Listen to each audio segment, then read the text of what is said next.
Je suis anthropologue et je m'intéresse beaucoup à la question minière dans la région de Caille, en particulier dans le cercle de Kéniéba.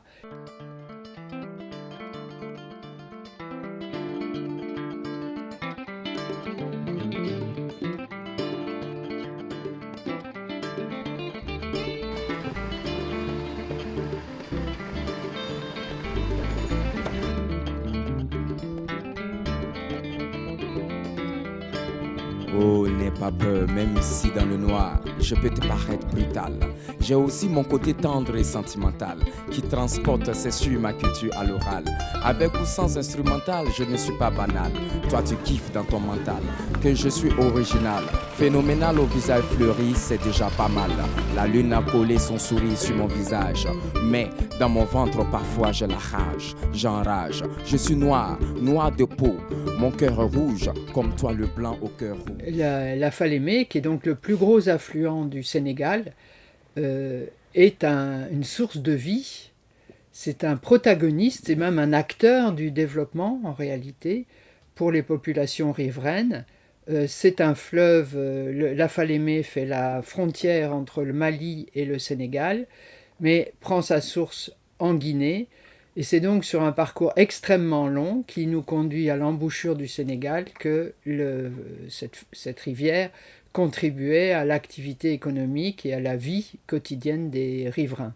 L'une des questions fondamentales qui est posée par cette extraction de l'or dans le cercle de Kéniéba, c'est la question de l'environnement et des conditions de vie des gens. Et à ce titre, la Falémé est à la fois un symbole, mais aussi un problème majeur, parce qu'on voit qu'au début du XXe siècle, c'était un axe d'activité, d'une part, une source d'eau, une source de plantes, une source d'animaux, de pêche, et aujourd'hui tout ça est terminé. Bien sûr, il y a les orpailleurs, mais il y a aussi des barges qui creusent le lit du torrent, du fleuve, et qui, semble-t-il, traitent ces alluvions et ces sédiments directement avec du mercure ou voire du cyanure dans l'eau, ce qui a tué, on le voit sur les images, toute vie et empêché toute circulation parce que le sol, le lit qui est accroché par les godets est renversé dans la rivière et fait des espèces de barrages tout au long du parcours. On a des images tout à fait différentes des cartes postales du début du XXe siècle où on voit l'activité, plein de bateaux à voile sur la Falémé, et aujourd'hui on voit que le fleuve est quasiment mort, quoi. Alors, pour l'instant, on ne peut pas affirmer qu'il y ait de lien entre la pollution des sols due à la présence des multinationales, des entreprises, des industries extractives dans le cercle de Kéniéba et dans la région de Caille, mais il y a éventuellement des connexions par les nappes phréatiques. Pour l'instant, des scientifiques essayent d'enquêter, d'expérimenter des techniques pour restaurer le fleuve et pour diagnostiquer les pollutions et les contaminations, mais il n'y a évidemment pas que la Falémé qui pose problème dans l'environnement du cercle de Kéniéba. Il y a aussi les grands bassins de boue cyanurée que déposent les sociétés minières et qui visiblement ne permettront aucune culture. D'ailleurs, nous avons proposé avec les migrants et avec diverses associations d'entrer en contact avec les multinationales pour leur proposer, avant qu'elles s'en aillent, d'expérimenter des cultures, des plantes, soit pour dépolluer, soit pour commencer à restaurer ce sol qui est pour l'instant complètement impropre à la culture.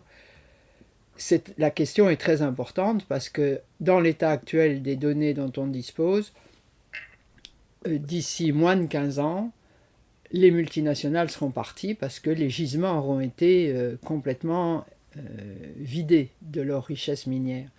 Et donc les habitants vont se retrouver dans moins de 15 ans avec un environnement complètement dévasté et il leur faudra survivre dans cet environnement, survivre ou, ce que font des jeunes, partir protester contre le système économique qui a conduit à cette dévastation, par exemple en s'engageant dans des mouvements terroristes.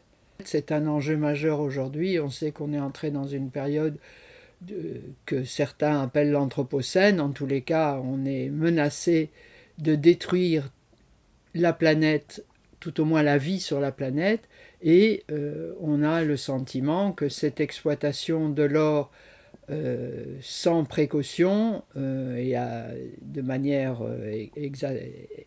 excessive contribue justement à cette pollution, contamination des sols et va empêcher les gens de vivre sur leur territoire. Du point de vue de l'avenir, d'une part, je rajouterai une chose, c'est que des scientifiques se préoccupent de la circulation des flux et de voir comment on peut faire pour que la Falémé retrouve sa capacité à être un axe de développement, d'une part, et d'autre part, de trouver des moyens phytoremédiants pour évacuer cette pollution à partir de plantes. D'abord sur la réhabilitation et la restauration, c'est pas la même chose des sols, beaucoup de choses ont déjà été faites. Pour l'eau, c'est un peu plus compliqué, mais il y a les hydrologues qui s'occupent des flux d'eau et de leurs perturbations éventuelles. Il y a des écologistes scientifiques qui travaillent sur les techniques qui utilisent le travail des plantes et des champignons pour dépolluer. Donc il y a une synergie à trouver avec ces scientifiques. Il y a aussi les scientifiques qui travaillent sur la gestion des déchets, sur leur deuxième vie. Donc c'est un domaine qui est de plus en plus investi par la recherche, nouvellement certes, mais qui bénéficie de l'énergie de chercheurs qui sont passionnés par ces questions. Contrairement à d'autres minerais qui sont aussi très surexploités comme le lithium, le cadmium, etc., l'or a cette particularité que, à 80%, l'or ne sert pas à l'industrie.